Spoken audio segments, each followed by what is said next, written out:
when a Nigerian says someone is Ajebutter, what is actually the main factor or reason why we say such a person is Ajebutter? Because I actually made a video yesterday where I put 3 options: soft, influential, and rich. And in my opinion, rich is the most appropriate answer. Yet I still get people with different opinion. Let's talk about this together. In my opinion, like I said, the most important factor in someone being an Ajebutter is being born and raised for some considerable years in riches or wealth. Now, please note the points: being born into and being raised for a considerable number of years, say maybe 10 years. Because some people may be born into wealth and give it a year or two, things change for their parents. Those people will then be raised in poverty or in an average life. And you can't really say that because the first 2 years is not their memory. Now, I'll give you 3 points to buttress my opinion. Number 1, an example.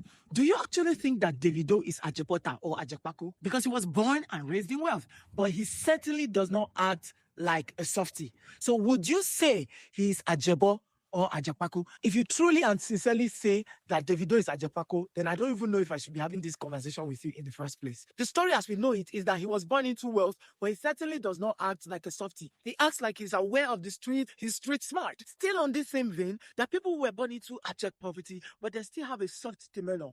They try to do things softly, they are not rash, they are well arranged, and they are soft spoken. Would you classify them as Ajebo just because they are soft? See? This brings me back to my first point of the fact that the primary ingredient is being born into riches. Secondly, I use the example orange. We know that orange is both a color and a fruit. But if you were to ask a 3-year-old child that what is orange, do you think he would say a color or a fruit first? By the way, being soft most times is a byproduct of being raised in a soft and comfortable environment. So for a lot of people who just have to wish something into existence, they have a soft life, they glide through life, they don't panic because somebody is there who's just waiting for them to cry and they'll bring it for them. I'm not saying everybody, I'm saying for most people, especially in Nigeria. So you see, when they're faced with the slightest of adversities, they break down because they're not used to the hustle life. This is why we call them Ajebo. So this is why we can't focus on the byproduct, which is softness, as the driving factor. We have to focus on the main thing, being born into wealth. Now, back to my orange analogy. Treat the fruit as the riches and the color as the behavior, in this case, softness. Number 3, sushi. The primary component of sushi is seafood and rawness. Of course, there's rice with it. Now, if you carry raw meat and give someone to eat and you say it's sushi, the person will say this is not sushi. But if you carry sushi that is raw seafood